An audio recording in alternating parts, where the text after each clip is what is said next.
नमस्कार दोस्तों, focus study channel पर आपका स्वागत है। 71वीं बीपीएससी पीटी जो कल ही 13 सितंबर को बिहार लोकसेवा आयोग द्वारा आयोजित है, और इसके अलावा जो भी कॉम्पिटिटिव एग्ज़ाम्स हैं सबका पसंदीदा टॉपिक है ब्रिटिश कालीन भू राजस्व व्यवस्था।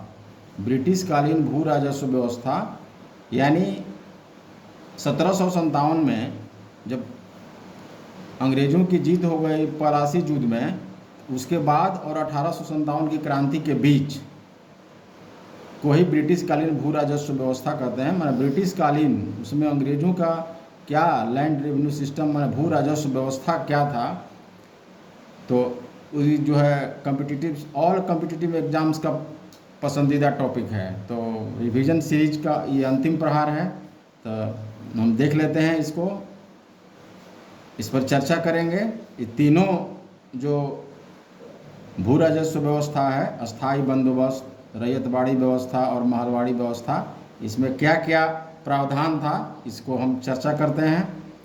इसको देख लेंगे एग्जामिनेशन सेंटर में जाने के पहले। ये बहुत कॉम्पिटिटिव एग्ज़ाम्स के लिए बहुत महत्वपूर्ण टॉपिक है, अक्सर इससे प्रश्न आता है। जैसे अस्थाई बंदोबस्त को हम जमींदारी बंदोबस्त भी कहते हैं, इस्तमरारी व्यवस्था भी कहते हैं, और कभी कहीं प्रश्न में आ जाता है चिरस्थाई बंदोबस्त भी। तो यही है, अस्थाई बंदोबस्त को ही हम चिरस्थाई बंदोबस्त कहते हैं। ये लॉर्ड कॉर्नवालिस ने इसको शुरू किए थे, लॉर्ड कॉर्नवालिस ने प्रारंभ किए थे ये 1793 में। और ये क्षेत्र कहाँ कहाँ लागू था, तो बंगाल, बिहार, उड़ीसा, उत्तर प्रदेश, बनारस के क्षेत्र में, उत्तर प्रदेश और बनारस के क्षेत्र में, उत्तरी कर्नाटक में सब जगह नहीं, सिर्फ उत्तरी कर्नाटक। और ये था अस्थाई बंदोबस्त समस्त अंग्रेजी भारत का 19%। इसका मतलब समस्त अंग्रेजी भारत का यह अर्थ ये है कि अंग्रेज़ों के अधिकार में जितना ज़मीन था, जितना भूमि था भारत का, उसमें माने 19% ही ये अस्थाई बंदोबस्त लागू था। मात्र भूमि अधिग्रहण सदैव के लिए जमींदार को, इस व्यवस्था में सदैव के लिए भूमि का जो है अधिग्रहण जमींदार को दे दिया गया था। ये खास इसमें याद रखना है, इसको प्रश्न पूछा जाता है। और ब्रिटिश सरकार को राजस्व देने की जिम्मेवारी जमींदार की थी। ये अस्थाई बंदोबस्त का तथ्य है, फैक्ट्स है। अब हम रैयतवाड़ी व्यवस्था को देखते हैं। ये टॉमस मुनरो ने 1820 में इसको लाए थे, टॉमस मुनरो, रैयतवाड़ी व्यवस्था। अतः रैयतवाड़ी व्यवस्था किससे संबंधित है, तो टॉमस मुनरो। तो अगर इसमें कैप्टन रीड आ जाए तो कैप्टन रीड भी है, लेकिन मेन टॉमस मुनरो थे। तो कैप्टन रीड और टॉमस मुनरो आता है तब भी रैयतवाड़ी व्यवस्था ही होगा, उसमें लॉर्ड कॉर्नवालिस और विलियम बेंटिंक नहीं होंगे। रैयतवाड़ी व्यवस्था की जहाँ तक बात होगी तो टॉमस मुनरो रहेगा, और नहीं तो ऑप्शन में कैप्टन रीड एवं टॉमस मुनरो रहे तो वही रैयतवाड़ी व्यवस्था ही रहेगा। उसके बाद ये जो रैयतवाड़ी व्यवस्था का जो क्षेत्र है बॉम्बे और मद्रास और असम है। लेकिन अगर इसमें ये प्रश्न पूछा जाता है कि रैयतवाड़ी व्यवस्था सबसे पहले कहाँ लागू किया गया था, तो ये मद्रास में था, सबसे पहले मद्रास में। इसीलिए मैंने एक यहाँ लगा दिया, सबसे पहले मद्रास। ये प्रश्न अक्सर आता है, इस पर ध्यान देंगे। समस्त अंग्रेजी भूमि का एक 51%, माने टोटल अंग्रेजों के अधीन जितना भूमि था भारत में, उसका 51% में रैयतवाड़ी व्यवस्था लागू थी। इस व्यवस्था में भूमि का मालिक किसान होता था। इस व्यवस्था में, रैयतवाड़ी व्यवस्था में भूमि का मालिक किसान होता था, और ब्रिटिश सरकार को राजस्व देने की जिम्मेवारी किसान की थी, डायरेक्ट। इसमें कर की दर जो था 33% से 55% तक था। अब हम चलते हैं महलवाड़ी व्यवस्था। महलवाड़ी व्यवस्था माने या 4 गांव, 5 गांव या 10 गांव, जो भी गांव मिलाकर एक महल बनता था, उसी को महलवाड़ी बोला गया, महलवाड़ी व्यवस्था। तो ये विलियम बेंटिक 1833 में प्रारंभ किया। विलियम बेंटिक द्वारा 1833 में प्रारंभ किया गया था महलवाड़ी व्यवस्था, और ये उत्तर प्रदेश, मध्य प्रांत और पंजाब में ये लागू था। ये समस्त अंग्रेजी भूमि का 30%, ये तीनों का अलग अलग है। देख लिए, जैसा कि हमने बताया कि अस्थाई बंदोबस्त समस्त अंग्रेजी भूमि का 19%, रैयतवाड़ी व्यवस्था जो समस्त अंग्रेजी भूमि का 51% और समस्त अंग्रेजी भूमि का 30% जो है मालवाड़ी व्यवस्था। भूमि पर गांव का अधिकार होता था और ब्रिटिश सरकार को राजस्व देने की जिम्मेवारी समस्त गांवों के मुखियाओं की थी। माने हमने बताया कि मालवाड़ी व्यवस्था या 10 गांव जैसा उस समय का जो सिचुएशन रहा होगा, उसमें कभी 10 गांव का एक महाल हो गया, कहीं 8 गांव का, माने महाल माने गाँव को मिला करके उसको जो समूह बनता था, गाँव के मिलाकर जो समूह था उसको महाल बोलते थे, इसीलिए उसका नाम पड़ गया मालवाड़ी व्यवस्था। तो माहलवाड़ी व्यवस्था में ब्रिटिश सरकार को राजस्व देने की जिम्मेवारी समस्त गाँव के मुखियाओं की थी। माने जितना एक महाल में जो गांव रहता था, जो भी माने महाल बनता था, उस महाल में जितने मुखिया रहते थे उस सभी की जिम्मेवारी थी ब्रिटिश सरकार को रेवेन्यू देना। और कर की दर जो होता था 60%।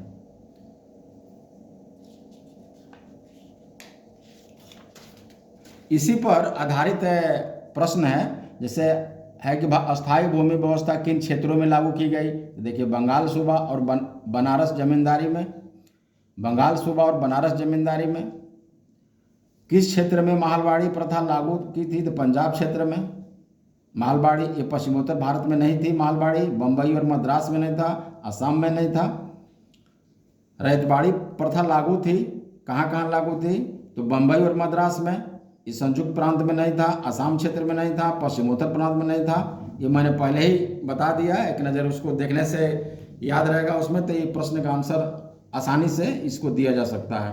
बंगाल में अस्थायी बंदोबस्त का विचार सर्वप्रथम किसने प्रस्तुत किया था, तो प्रश्न आता है कि ए में ऑप्शन में एक डिस्ट्रिक्ट सिविल ऑफिसर, बी में लॉर्ड कॉर्नवालिस, सी में फिलिप फ्रांसिस, डी में विलियम पिट, तो सी में फिलिप फ्रांसिस।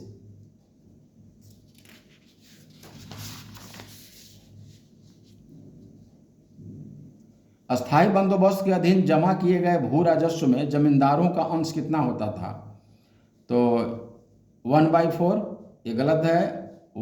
बी में है 1/3, ये भी गलत है। सी में 1/11, ये सही है। और डी में 1/16, ये भी गलत है। तो अस्थायी बंदोबस्त के अधीन जमा किए गए भू राजस्व में जमींदारों का जो अंश था यानी हिस्सा था वो 1/11 था। निम्नलिखित युग्मों में से कौन सा एक युग्म सुमेलित नहीं है, माने कौन जो है इसमें सही नहीं है। जैसे रैयतवाड़ी बंदोबस्त मद्रास, ये तो सही है। अस्थायी बंदोबस्त बंगाल, ये भी सही है। मालवाड़ी बंदोबस्त उत्तरी पश्चिमी प्रांत, ये सही है। तालुकदारी बंदोबस्त बंबई, ये गलत है। अस्थायी बंदोबस्त किसके साथ किया गया, ए जमींदारों के साथ, ये सही है। बी ग्रामीण समुदाय के साथ, ये गलत है। सी मुकदमों के साथ, ये भी गलत है। डी किसानों के साथ, ये गलत है। लेकिन सही क्या है, तो जमींदारों के साथ अस्थायी बंदोबस्त। किसने बंगाल में चिर अस्थायी बंदोबस्त प्रणाली की शुरुआत की। कभी क्वेश्चन पेपर में चिर अस्थायी भी शब्द रहता है, तो ये सब अस्थायी बंदोबस्त ही इसको कहा जाता है, इसलिए यहाँ कन्फ्यूजन नहीं होना चाहिए। किसने बंगाल में चिर अस्थायी बंदोबस्त प्रणाली की शुरुआत की, तो होल्ट मैकेंजी, ये गलत है। लॉर्ड कॉर्नवालिस, ये सही है। वारेन हेस्टिंग भी नहीं किए थे, उपयुक्त में से कोई नहीं, ये भी नहीं होगा। आंसर इसका लॉर्ड कॉर्नवालिस। जहाँ अस्थायी बंदोबस्त, इस्तमरारी व्यवस्था और चिर अस्थायी या जमींदारी व्यवस्था, जो भी चारों हमने बताया वो सब लॉर्ड कॉर्नवालिस से संबंधित है। सर थॉमस मुनरो भू राजस्व बंदोबस्त से संबंध है, जो मैंने पहला पेज में बताया, रैयतवाड़ी बंदोबस्त से थॉमस मुनरो। अस्थायी बंदोबस्त इसमें नहीं होगा, थॉमस मुनरो यहाँ नहीं है। मालवाड़ी बंदोबस्त में थॉमस मुनरो नहीं है और रैयतवाड़ी बंदोबस्त में थॉमस मुनरो हैं, उपयुक्त में से कोई नहीं। तो यह आंसर होगा रैयतवाड़ी बंदोबस्त, थॉमस मुनरो। वो एक नज़र देखेंगे, थॉमस मुनरो रैयतवाड़ी बंदोबस्त। अंग्रेजों ने रैयतवाड़ी व्यवस्था सर्वप्रथम आरंभ की थी कहाँ, तो मैंने जो पहला पेज था वो वहीं बताया था कि सर्वप्रथम अंग्रेजों ने रैयतवाड़ी व्यवस्था, माने रैयतवाड़ी व्यवस्था जो है वो मद्रास में प्रारंभ किए थे। अंग्रेजों द्वारा सर्वप्रथम रैयतवाड़ी व्यवस्था मद्रास में प्रारंभ किया गया था।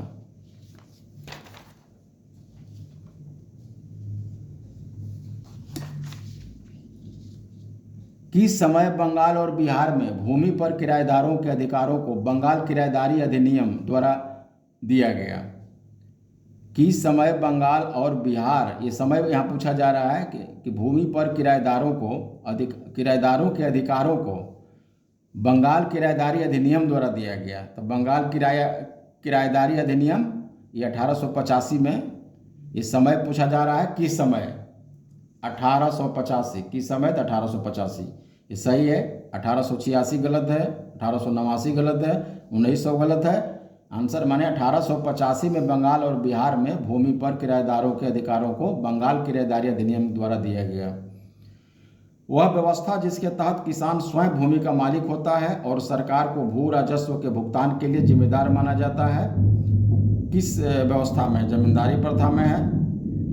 जमींदारी प्रथा मैंने बताया था कि ये अस्थाई बंदोबस्त या जमींदारी प्रथा एक ही है दोनों, तो इसमें नहीं होगा। रैयतबाड़ी प्रथा है, माने किसान भूमि का मालिक होता स्वयं, ये रैयतबाड़ी व्यवस्था में है। मालबाड़ी व्यवस्था में भी नहीं है, 10 साला व्यवस्था में भी नहीं है। इसका आंसर होगा रैयतबाड़ी व्यवस्था। रैयतबाड़ी व्यवस्था जहाँ है वहाँ किसान भूमि का मालिक होता है। ब्रिटिश व्यवस्था में रैयतबाड़ी भू राजस्व प्रचलित था दक्षिणी भारत में। ब्रिटिश व्यवस्था में रैयतबाड़ी भू राजस्व प्रचलित था। कभी उत्तर भारत, दक्षिण भारत, पूर्वी भारत, पश्चिमी भारत में करके प्रश्न आ जाता है। तो इस तरह से ये दक्षिण भारत में ब्रिटिश व्यवस्था में रैयतबाड़ी भू राजस्व प्रचलित था।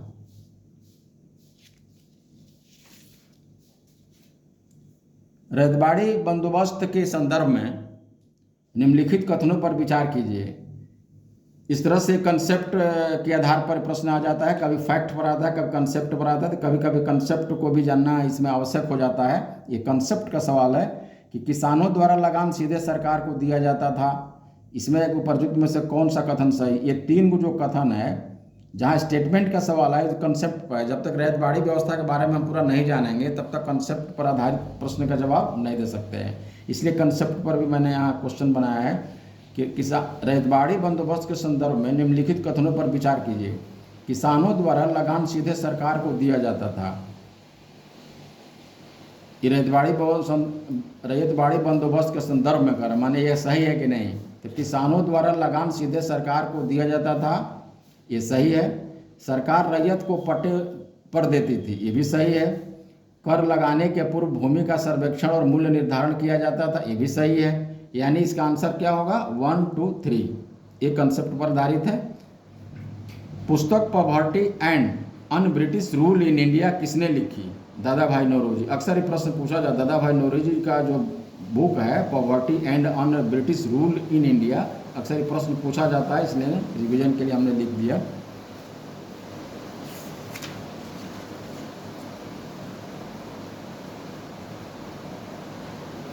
भू राजस्व की अस्थायी बंदोबस्त एवं रैयतबाड़ी प्रणाली क्रमशः शुरू की गई। कभी कभी चकमा देने के लिए विद्यार्थी को, कॉम्पिटिटिव विद्यार्थी को, माने जो एग्जामिनर्स लोग हैं वो सेट कर देते हैं क्वेश्चन। देखिए इसमें दोनों है, भू राजस्व की अस्थायी बंदोबस्त एवं रैयतबाड़ी, दोनों प्रश्न पे पहले अस्थायी बंदोबस्त, इसके बाद रैयतबाड़ी क्रमशः।